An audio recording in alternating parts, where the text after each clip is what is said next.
Hello, hello, hello. Welcome to Mink Life Motivation Live. This week we are talking about It's Time to Thrive. My name is Monica Henderson, and I am your conductor on this particular trip. And to help me craft the conversation about thriving, we have the resident Thrive strategist of well-being and worth, Andrea Gwertz. She is also a Mink Life Motivation Master Trainer and the Dean of Mink Life University. Hey, girl, hey. Hello, hello. Welcome, everybody. So excited because this is your topic for I know. today. I was like, woo.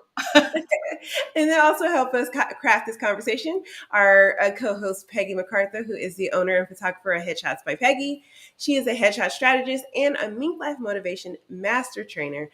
Trainer of the brand builder. Maybe one day she'll be a master trainer. Maybe that's a Freudian slip there. And last but not least, we have you. You are the co-host off the couch. So feel free to chime in. That's right. And let us know what you are thinking. Hit hashtag replay if you're watching this as a replay. We're trying some new things with the looks here today. So hopefully, hopefully you'll enjoy this experience with us. Shall we kind of, check in? How are you guys doing this week? Really good. I missed you last week. Oh, I missed you guys too. Good, In the struggle. good. I'm recovered, so I'm excited. So, yeah. Oh yeah. Yeah. It has been And it's January. February.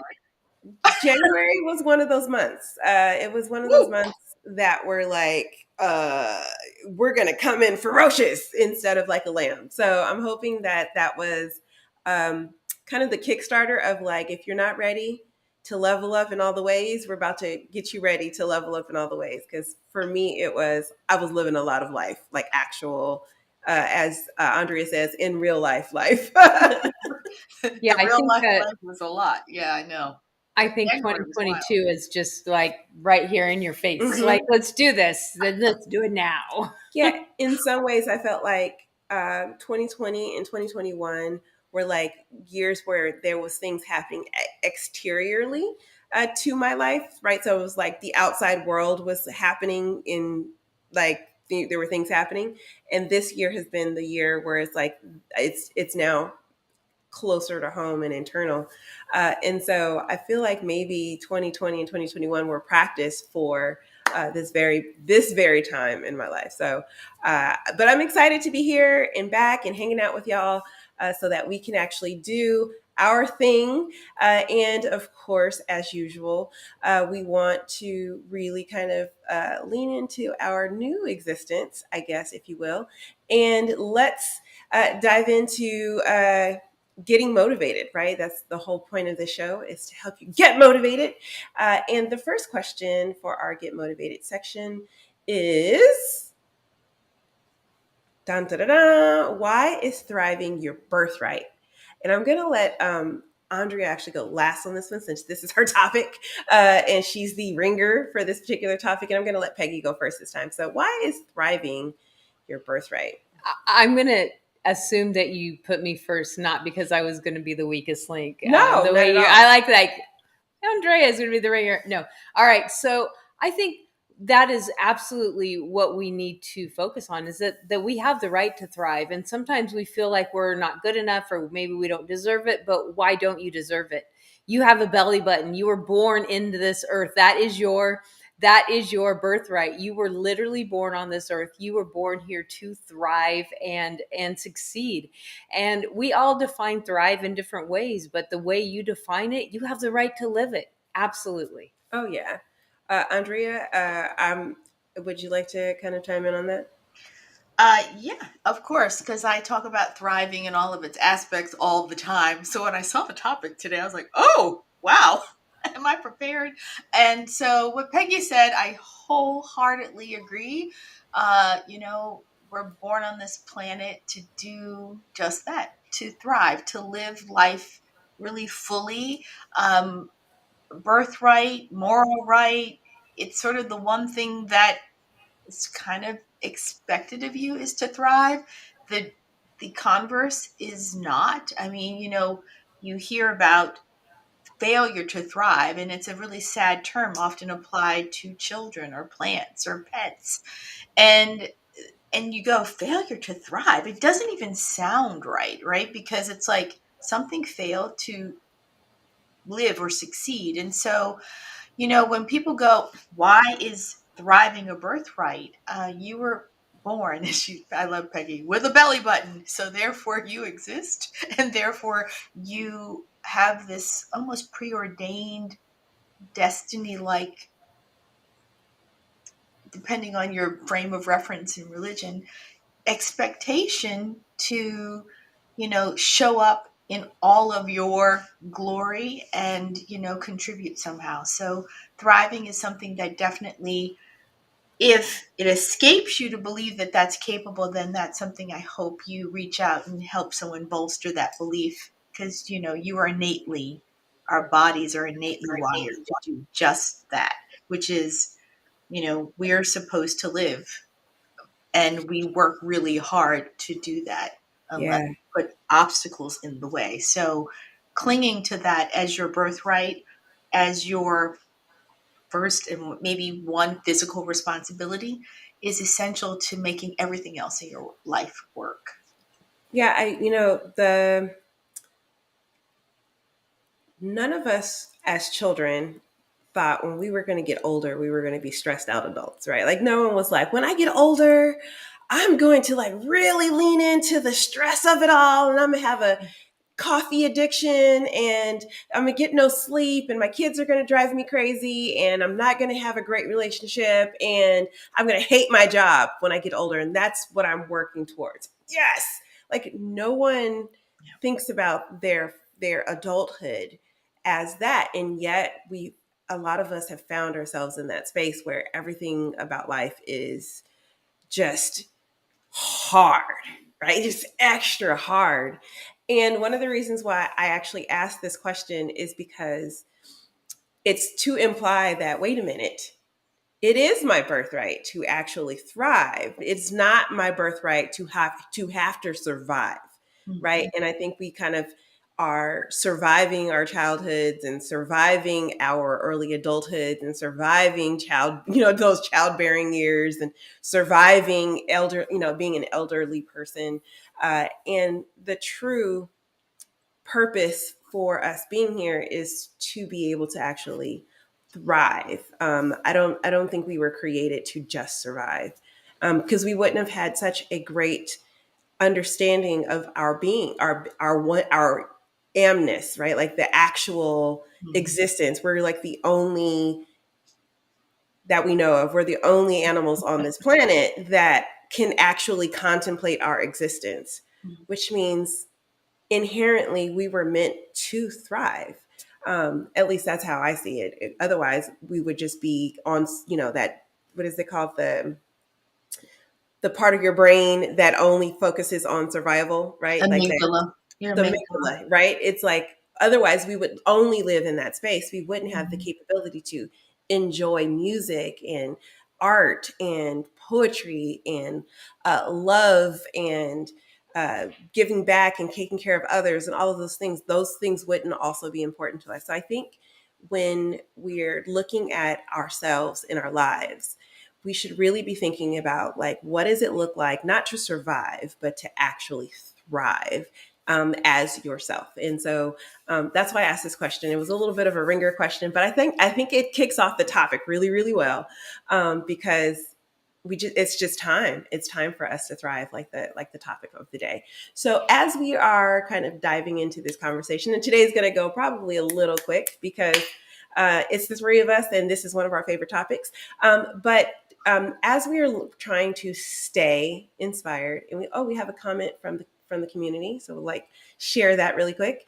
Um, tell people to tell that to people who have survived all sorts of stuff and never feeling or knowing what thriving looks like at all.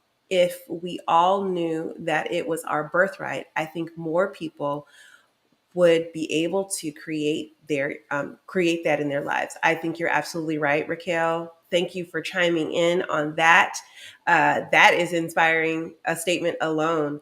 And so keep chiming in as one of our co-hosts on the couch. We love it. So, one of our next question, as we stay inspired, is how is having an attitude of gratitude in the face of adversity help you thrive? This is a selfish question. I'm gonna be really honest with you because, like I said, this month is January was a month that was like a lot of life. I lived a lot of life. All the things that were outside of my control were also like facing me in my face, from coronavirus to sick family members to taking on extra responsibilities as a part of my new existence. And so this question is actually just so that I can remind my own self. And I'm living out loud and vicariously through this show right now. Andrea, why is having the attitude of gratitude in the face of adversity help you thrive? Why does that help you thrive? Well, the first thing I'm going to say is, what are the options? Are you going to have an attitude of despair and despondency? If you do, thriving is, below the bar. It's not even accessible, sort of to what Raquel said in the comment, is that if there isn't the ability to channel the learnings from an experience in a light that shows you something that you could do better or strive towards, I think it's hard to claim thriving as your birthright, to her point. And I think it's also difficult to even make the expectation of thriving. And so, in the question, having gratitude, I often, when I work with my clients um, and they're faced with something that's been traumatic, and I think I always take them off guard when I say, "So, what, if anything, did you learn from the experience?" And they're like, "Learn?" And I go, "Yeah, what did you learn?" And it's all to bring it around to the fact that they did actually learn something, and they actually succeeded in creating something despite the adversity or the challenges. And so and then I say, well, welcome to gratitude. Welcome to the gratitude of knowing that you had the strength, the intelligence, the know all, the prowess to actually transcend the situation and elevate to a new place. And so there is gratitude in just knowing that you had that ability. And so I like to say, since January was that kind of month for probably all three of us sitting here on the virtual couch, is that gratitude undoubtedly kept my head in the game when, we're all sick and it's scary being as sick as we were, right? Or reaching out to people who are equally sick and saying, keep your head in the positive game, right? Like, keep your head and your thoughts so your body will follow along. The amygdala can get hijacked and keep your body sick. And so gratitude is something that frontal cortex gets to do and keeps keeps you going, right? And so, um, oh, hi, Rosanna. We just got a comment from somebody that I really enjoy. And so, yeah, gratitude and thank you for loving what we're talking about, because as I said last week in one of my Wellness Wednesdays, I was like, you have to look for the gifts that life gives you and the opportunities where you get to change to be better somehow. And so I know we're in a time of intense stress, and I am now beginning to call it trauma because it's affecting us all so deeply. And the only thing that helps us transcend trauma is to have a sense of gratitude for the fact that you woke up this morning, Mhm. your family's here on this planet. Uh, I get to talk and blab with my two girls here on Wednesdays about things that really mean something to me, and share it with people who are throwing it back that, you know what, it means something to us too. So people, we need to embrace that we, like Monica said earlier, we get to think, paint, draw, create. And the gratitude in just that we're not stuck in the amygdala stuck position is a gift. It's awesome. So thank you, Monica. I know I went off the rails on that one.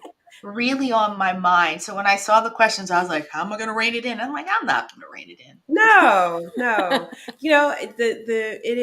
It is traumatic, right? What we've all been through, and it is traumatic not to be able to connect to family and people that you love, and that's so true. I mean, my daughter was battling COVID, and I dealt with her for 10 days via Zoom and dropping food at her door like she was like in the hole, right? And that was so sad, and my husband is still technically in quarantine right now because we're all healthy and he's not. And I'm like passing by the door, like, I miss you. But we're in the same house. And so, yeah, not being able to connect with people. And if anybody has had to deal with this Omicron variant, which apparently is basically everybody I know at this point in life is either coming out of it or has had it. Knock on wood for Peggy. Except, yeah. Knock on wood for Peggy. Peggy's bubble is intense, though, guys. I keep a pretty intense bubble. Yeah. But this ongoing, like you were saying, this ongoing coronavirus pandemic fatigue is definitely traumatic. So I'm glad you're like just throwing it out there and putting it out there that this is trauma, and there is some healing that will need to happen through this. But you're right, that attitude of gratitude is going to be what keeps us afloat for sure. And able to even say, I am traumatized by all of this, right? Like, there's no accounting for our emotional state through this. No one has sat down and said, we get that this is emotionally taxing. Instead, we've talked about all the at things. We haven't talked about the heart things, Yeah. and the heart things about not connecting with your friends and family. And Mm-hmm. people instead make that, I want to be able to go out and not wear a mask. Well, I think most people would like to go out. Yes, of course, without the damn mask. Nobody wants to wear those things. They're not Right. comfortable. The kids don't like them.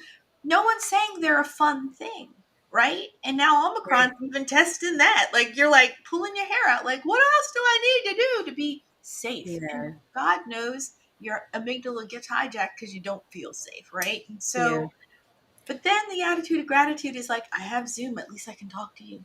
Yeah. Or the attitude of gratitude is, let's meet at a park and sit at a bench. And we don't have to have our mask on. Like, that is one way to overcome the obstacle and bring in that joy and the things that we really miss right now. So, Yeah.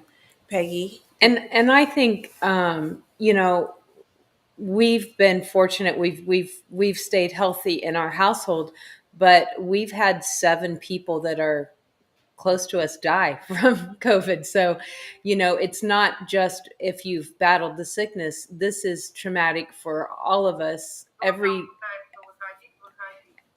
in the whole world is traumatized, and so I like what I'm sorry, I forgot her name, but talking about survival, um, you know, I- I've been in a point of survival for many years in my life, and that was a conversation that I had with my husband not that long ago. I was like, sometimes I forget that I'm not just surviving. I forget to enjoy the life that I don't have to, like, your body gets in that survival mode, and it just doesn't even take the time to look around. And when we take the time to look around and think, oh my gosh, look at what I'm grateful for. Look at all these amazing things. I work with actors a lot. And just that other week, somebody was in and they were like, I only had 10 auditions all year last year. And I go, you had 10 auditions last year? Because, and just changing that, that slight little way of thinking of it, 5,000 to 6,000 people, submit to a job. 50 people get an audition. That's huge. 10 auditions in 1 year. Woohoo. And, the look on her face was like that shift. And she's like, I never thought of that. And I was like, yeah, that's awesome. And, what is it in our life that we think, oh man, a lot of us watching this are entrepreneurs. Oh man, we only had 5 customers last month. You had 5 customers last month. It's just really thinking about. hey, that's better than it was before. And Or I got zero. to meet people. I got to see people. I got to tell people about my product or my service that never heard about it. They haven't gave me money yet, but that's okay because they now know about it and they didn't know about it before. And just taking that moment to shift your mindset, it makes you feel better. And then instead of presenting yourself in this desperate blah, nobody wants to be around you, all of a sudden they're like, what's going on over there? That looks exciting. Yeah. Is anybody paying me? No, but it looks exciting. Let's go see. I want to be a part of that. And then eventually the money and everything else will line up and fall into place. So it's just that shift instead of the to the I love that, Peggy. That's hilarious. So, I've had to recant. There's people, when people ask you, how are you doing? I have been, for the last couple of years, I've been making it a point to not say I'm fine, right? As a person who is typically the strong person, right? I'm the strong person.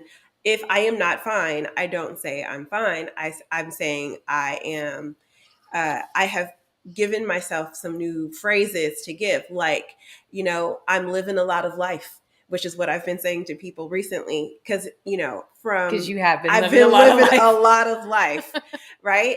Or I'll say, I'm living with an undercurrent of joy, because in the truth of it, I am really grateful that the things that I am dealing with, that I have the bandwidth, technically, the bandwidth and the financial resources and the home and all of the things that I need to actually do the things that I'm doing.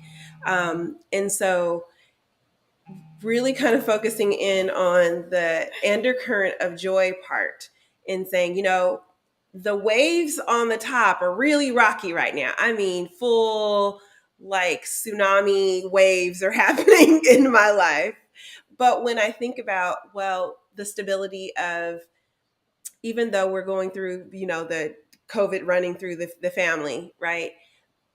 My husband and I still have each other to kind of commiserate with this about. I have my entire Mink Life Motivation tribe in the Mingle community who have been in full support of me through this process. I've been able to say out loud to people, I'm feeling overwhelmed right now, and for them to be able to give me words of encouragement and things to do to pamper myself and all of those things. And my daughter, I was able to talk to her through Zoom, with, like Andrea was saying, like the capability of still being able to use the technology to be able to do a silly cooking show for her to keep her spirits up in the kitchen with bad accents and the whole thing, right? So that we could keep her spirits up. There are so many challenges, yes, but there is the ability to have this undercurrent of joy that's flowing through my life that actually helps me kind of re-tap back into that attitude of gratitude. And so there are times when I'm having this conversation about, like,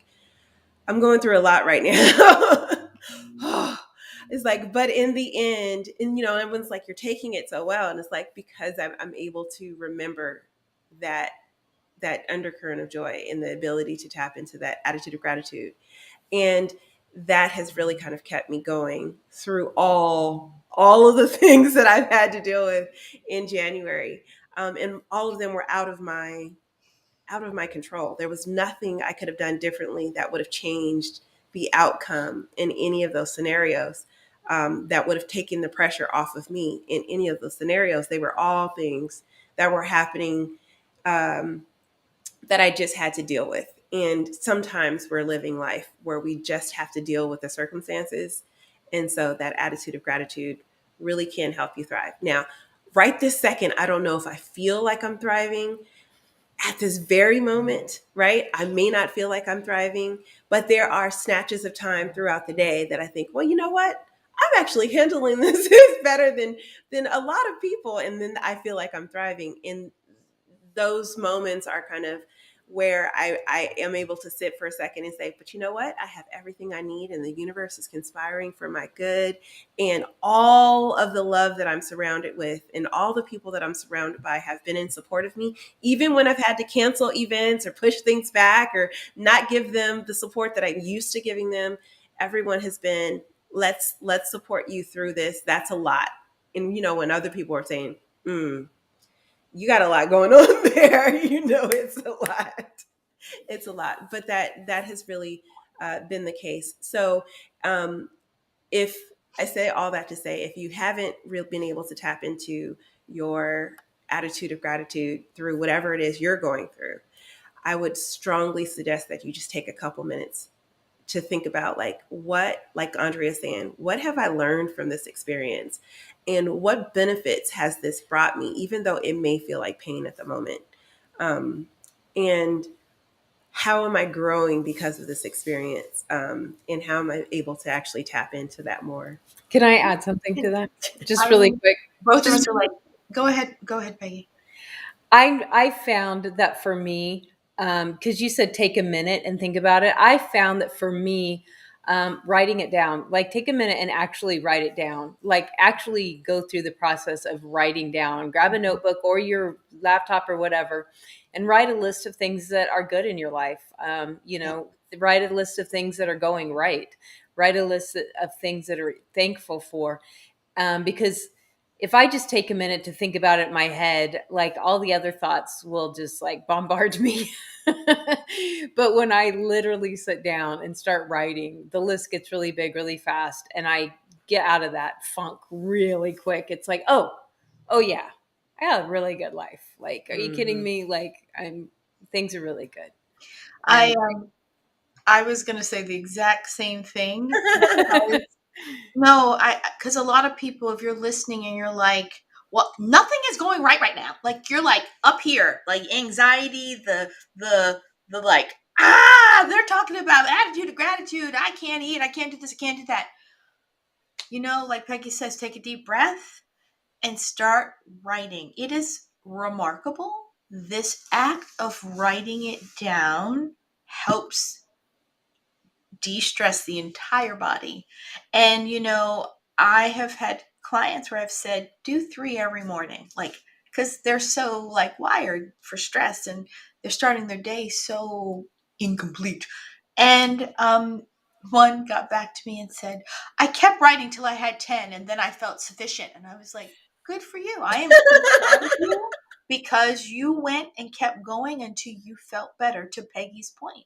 Like, you know, this head and this heart are what we really have that runs everything else. And when they're not aligned, everybody, the whole body goes out of whack, Yeah. and so do it, write it, give gratitude for the family, the people that are here with you, your puppy, your fish, all of it. And one line for each thing.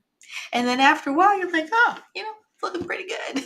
So I'm glad you brought that up, but I want people to understand that it is a way to de-trigger yourself and to like really reset when things seem Yeah, since we overwhelming. have some active co-hosts on the couch, if you have some tips on how to tap into that attitude for gratitude, we would love to actually see your tips. So drop that in the chat and share with us, please, because um, you know, here in the States, we are reliving a anniversary of we've been reliving an anniversary of some trauma for our country. Other countries are starting to have some outward expressions of anger and angst as well. Even the most calm, relaxed countries are Mhm. starting to. We're starting to feel that, and I think right now being able to pull some of these opportunities um, to share like how we are all doing with this trauma and how we're able to get through all of it is I'm sorry, I keep doing the sharing the same comment, but it really is helpful. And so if you have any thoughts, even if you're watching this as a replay of like what can we do as individuals to really kind of tap into that attitude of gratitude, we would love for you to share that.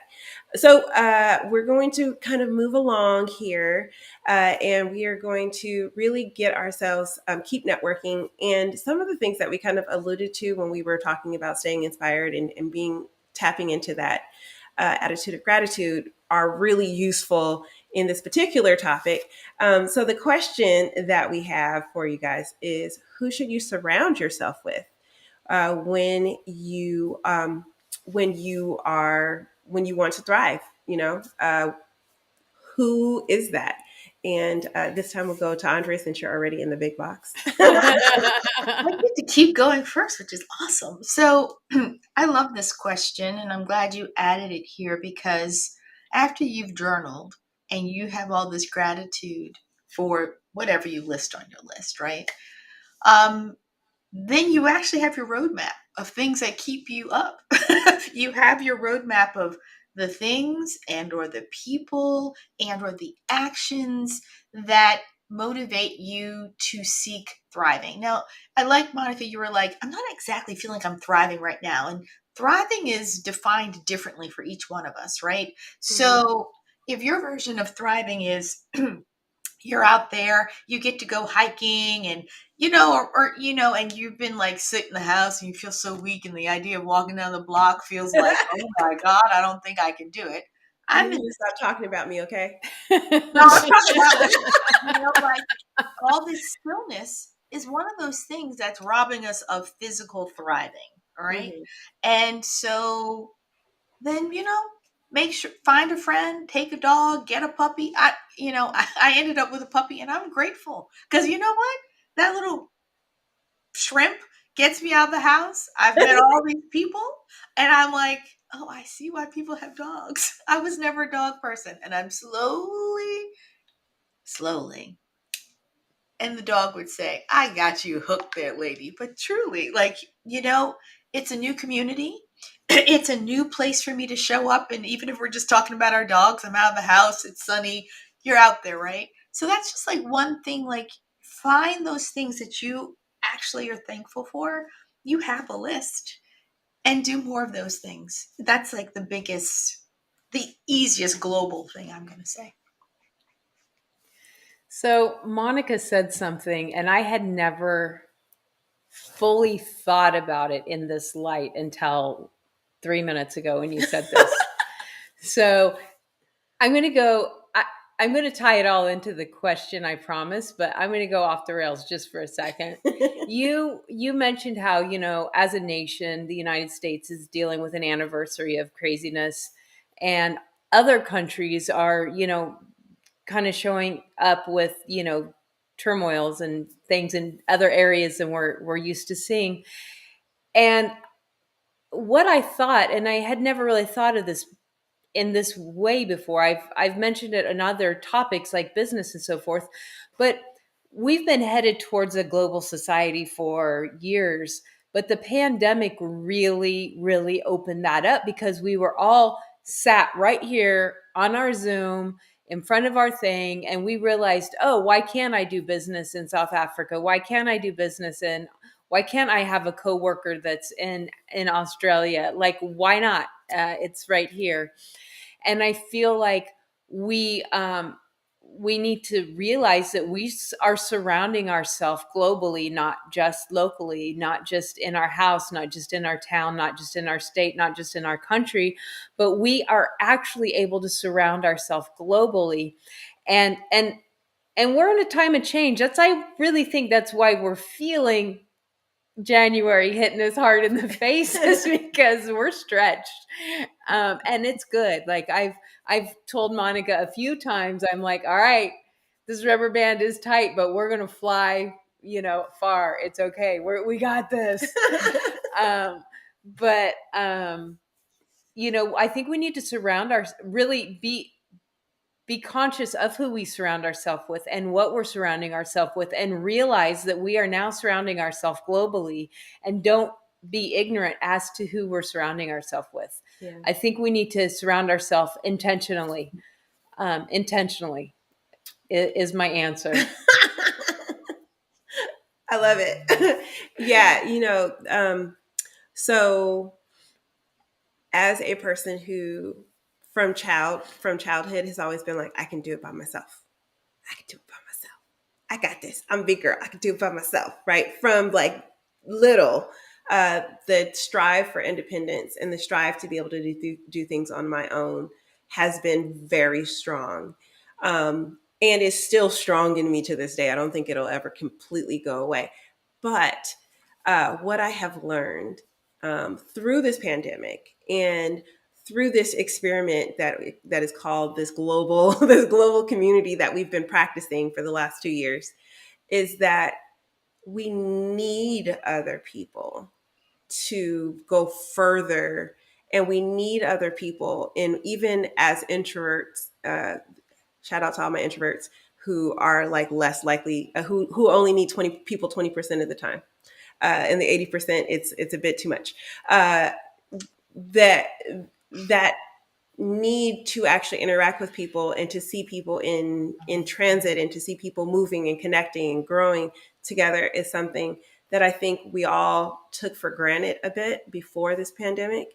And now that we are here on the hopefully the other side of whatever this is going to kind of morph into, asking for help has never been more acceptable in our society, has never been more acceptable. You have athletes who are saying, you know what, mentally, I am not okay and I need to get help.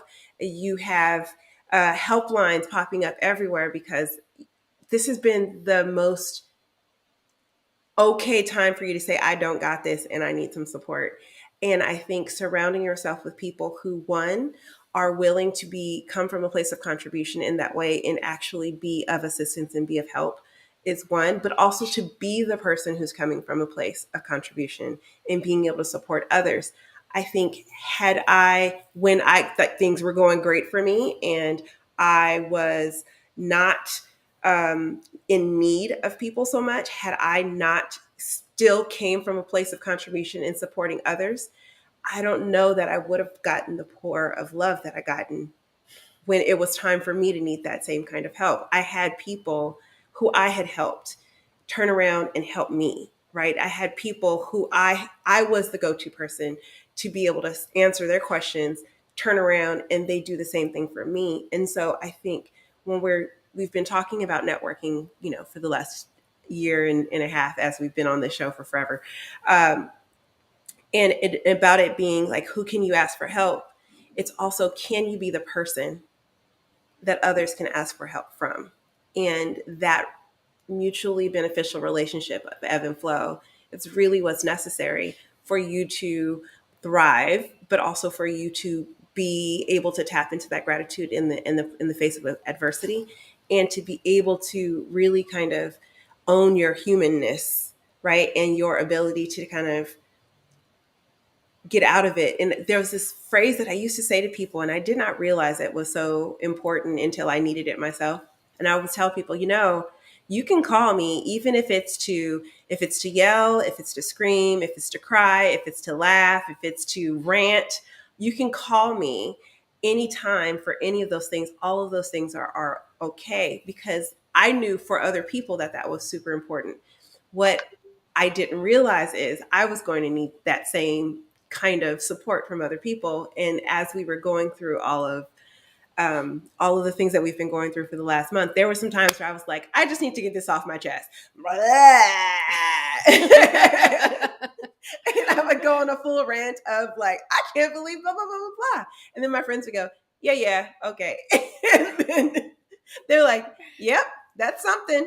And we would move on, but it was so necessary. Or I would be in that moment and Peggy would say something stupid and make me laugh. And then it's like, okay, I'm not in that moment anymore, right? Like, people, surrounding yourself with people who, one, can come from a place of contribution, but also being the person who can come from a place of contribution is what I say will help you thrive when you're networking.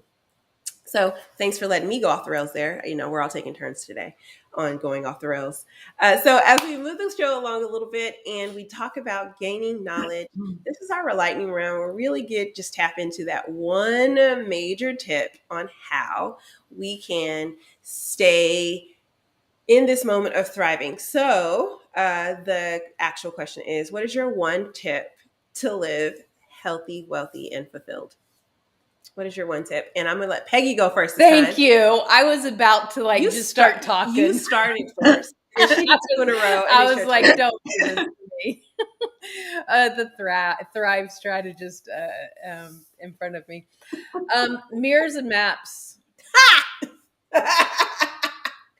Okay, so if you haven't seen the show before, that's funny because that's actually Andrea's one of her tips from before, coming back, out of Peggy's mouth. We recycle solutions. It's like rob and duplicate. That's what we do. Absolutely, absolutely. Write a list and use that as your map. Be grateful. Just know that I'm gonna get you all because that's like a bunch of tips That's rolling. 5 tips. Facts, You just need to explain your maps and mirrors, courtesy ma'am. of Mr. Vusi Timbuktuile. But go ahead. no, go ahead. I'm gonna let you finish. I'm not gonna say like keep a list going. I'm not gonna say all these other things. I'm not gonna You're say not gonna say keep the list going. You're not gonna say also drink some water and make and sure make that you're sure you get staying sleep. healthy. Get some sleep. I'm not gonna say any of that. Mm. However, if I were that person, And you see who I've surrounded myself with. No. This is my anyway. No, but for sure, maps and mirrors is just like the bomb and the quote. I love what he had said. But thriving when you live healthy, wealthy, and fulfilled, like thriving equals healthy, wealthy, and fulfilled is Uh-huh. something that I totally um, vibe with. And so the one tip I'm going to say, the primo tip is you got to choose you and decide to do it. Mm. All right then. mic drop, Mic right drop there. moment. We're done, guys. That All was the end right, of the that show. was a great show. I love that. I love that. Yeah. Because you do have to choose you, and you actually have to choose to thrive. I think, like choosing that, like I'm not going to just survive life. I am not just going to accept whatever decision I have to make because someone's forcing me to make it, but choosing to actually thrive is probably the best way to go. So I don't know if that's a separate tip or if that's just an addendum to yours, but I feel like that was where you were going with that. And then my one thing is we can do anything by ourselves, but we can do everything together. And so I would definitely say ask for help and ask for help as often as you need it. And don't be a robber of someone else's joy in being able to help you thrive. When you thrive, everyone around you is excited and everyone around you gets a little piece of that joy. And so don't rob them of the joy of being able to help you thrive. Well, that's my one tip. Yay! Oh yeah, Yay! oh yeah, oh yeah. So guess what time it is? It's Peggy's favorite time for me to sing. Announcements, announcements, announcements. All right, so let's dive into our announcements and we're gonna start with Peggy this time. Peggy. All right. I have nothing new coming up. However, I am full on in the headshot strategies. I am doing Zoom headshot strategies. I've got headshot sessions going and things are going good. So check out headshotsbypeggy.com and give me a call and let's hang out. Yes, and Andrea, what's going on? So, that choosing you, those decisions, that thing like that, if you're struggling with all of that and you're like, I don't know where to start, well, you can tune in and hear me wax and wane about all of that on my YouTube channel. That's one way. Thank you, Monica, for putting that in there. You can also, through that channel, come and figure out a way to talk to me. I'd love to chat with you. I have my Thrive strategy calls. Thank you. Thank you.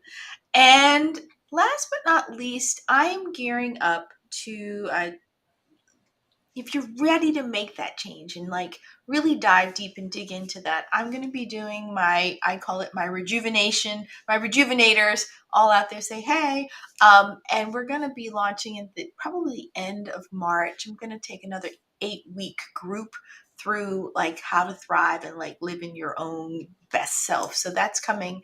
Stay tuned for the exact date, but I will be inviting you to a Facebook group that explains it all. So stay tuned. So that's coming up, but that's where my head is right now, formulating that for people who want to go into summer in their best selves, feeling healthy, wealthy, and of course fulfilled. So thank you. Yeah. Well, we have had So January was living a lot of life, but I will say that the Mink Life Motivation community did not let life stop them. We had two major events happen in our community. Both Peggy and Irina had put on some major events for the first time. And I was super excited to see that. And the reason why they were able to do that was because they are a part of a grander plan, a grander community of Mink Life Motivation, where you are talking with real people, giving real help in real time. And we have our courses that they took in order to get them to the point so that they could feel like rock stars. And they have been polished over and over again by participating in the next global virtual conferences. So all of that work, I got to see, all the things that we put together in our community, we got to see in real time on them in real life. And it was so beautiful to see. But the other things that we have going on is we want to invite you to be a part of that community. We want you to understand that you do not have to be an entrepreneur alone. In our community, like we said, real help, like real people offering real help in real time. So come and hang out with us for the Minkubator. We have a 14-day free trial where you can get all those things on your to-do list cleared. You can have some free time to actually do more of what you love and create all the things that you need to do. You can have support with either a trainer or coworkers or work independently. It has been a support group. We have saved each other's computers so that when you're having that issue of, I can't figure this out, and you want to throw your computer across the room, you don't, because you have people to ask and support you through that. The community has been a phenomenal part. And one of the things that our community is pulling together is our Activate Symposium. So some of those real people in our community are actually providing their voices, lending their zone of genius to support you in tapping into your zone of genius. And they're doing that over 24 days with 24 roundtables, 24 courses, 72 lectures. The new dates are starting in February 7th. So that's coming up right around the corner. Next Sunday is our first roundtable.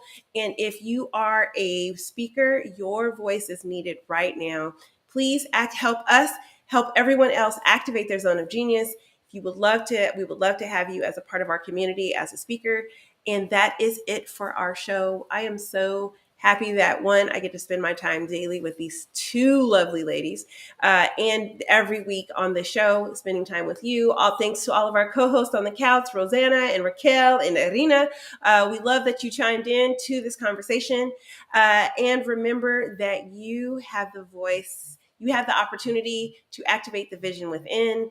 And now is that time. It's time to thrive. Don't forget, sharing is caring. So please hit that share button. Like, comment, share.